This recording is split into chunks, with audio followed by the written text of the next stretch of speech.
Hey y'all, this is Audra Hicks of Simply Home again.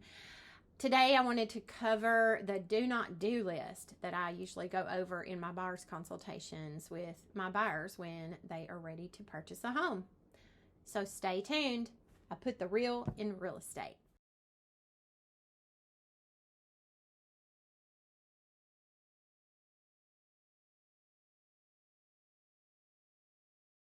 So today I'm going to be covering a do not do list that I go over in my buyer's consultations with all my buyers, whether they're first time home buyers or they've bought several.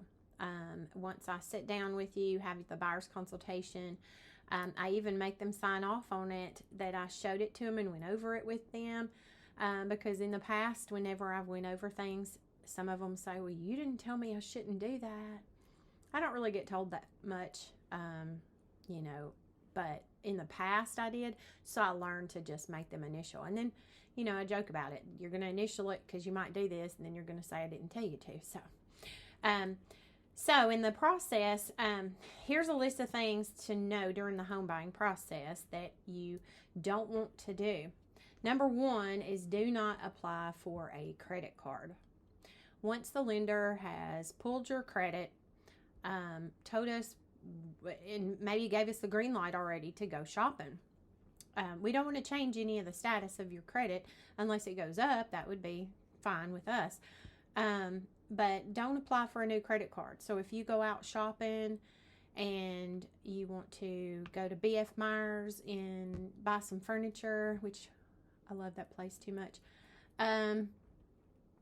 they don't let anybody talk you into getting a credit card to put it on there, and think that it's okay because it might not ever get known. Well, it does. As soon as they pull your credit, most of the time lenders have ways of finding that out during the process, but they do credit checks too during the process, and soft pulls, and they will let us know when it's changed.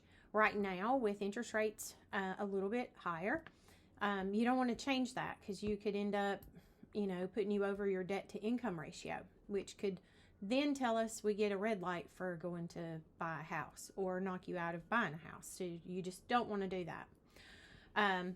The next thing, which I didn't know, that this is the one thing that I got told years ago, and that's why I did the list, is they didn't know they couldn't go buy a new car.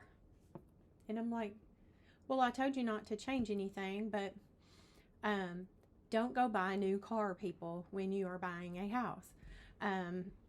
That will definitely change your debt to income ratio too. I remember sitting down with a young couple in a buyer's consultation several years ago, and I was going over the list, and she said, well, he can't buy a new truck. And I said, no, not until you're done with the house buying, and then afterwards, whatever y'all do is up to you. She said, well, his truck is not reliable to get to work right now. And I said, well, if you need to pick your roof. Do you want a new truck with a roof, or do you want a home with a roof? Ended up they picked the truck. So some people have different wants and needs, and it's up to you. I mean, I can't force somebody to buy a house. Don't want them to buy a house if they don't want to. But most people want to do what they need to do if that's what it takes to get a home. So don't go buy a new car. Don't go furnish the home before you own it. That's what I was saying a minute ago. Don't go to the furniture store and put it on a credit card at a store card, or on credit at the furniture store. Even if they don't give you like a credit card, they might do, a credit at the store. All that goes on your credit. So that is found out by the lender. Then I get a phone call, and you just wouldn't believe the things we hear. So number 4, avoid changing jobs or quitting the current one. You don't want to change your job status while you're in the middle of buying a home. It doesn't really look good to a lender who's going to, get you through the lending process. Unless, you lost your job and you had to go you had to go get a new job. Then it might just hold us up, but that's understandable. You just don't want to go in and quit your job. That don't look good to a lender. So try to avoid doing that unless you let the lender know up front, hey, I already have accepted a position at this place. There's probably exceptions to all that. So number 5, don't close any credit accounts or pay anything off. You would think if you did that it might be good for your credit. Not all the time. That can change your credit and have a big negative effect on it. And people have dropped, credit scores, which is not good.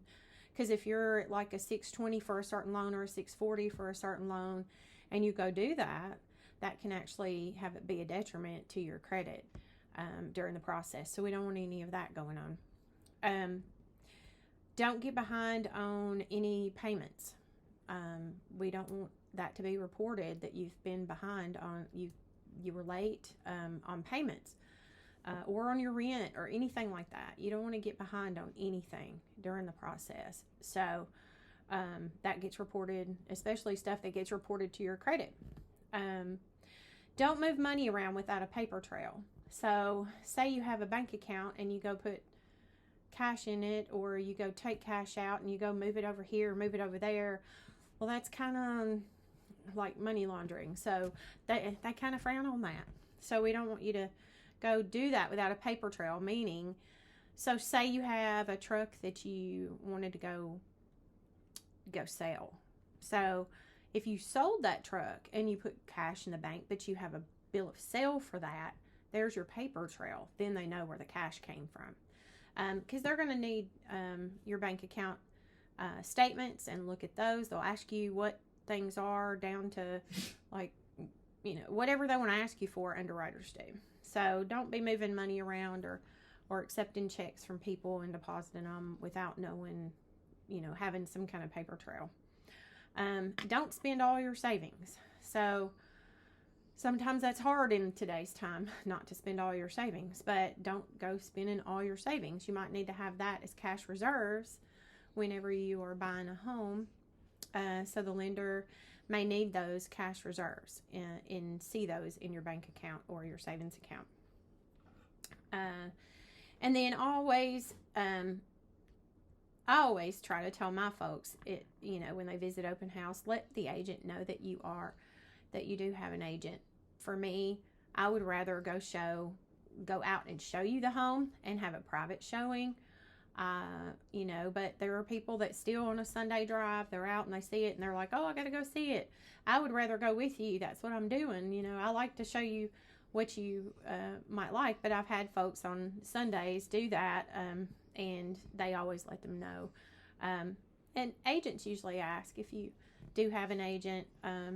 I try to get mine to just do private showings instead of doing that, but some people think that's fun and like to do it. And then always consult me or the lender with any questions. Even family and friends mean well. They don't always understand the home buying process, and I don't want anybody to be misguided. So that's why I always am here for my clients, and I like them to know that they can call or text me, 7 days a week. So I'm always here for them. But I thought I would just go over this today and go over the buying process on what not to do. A lot of people they're first-time home buyers. They have no clue. So, but I've been amazed, even people that buy a lot of homes, they may not have been represented and don't understand some of the things too, or, the husband done it all, or the wife done it all, or, but every time you buy a home is different anyway. So every circumstance is different. So I like to just be upfront and tell you like it is, and I like to be an open door for my clients. So thought this might be helpful today. If it is, please like and subscribe or comment below, and I'll get back with you. Thanks so much. Have a good day.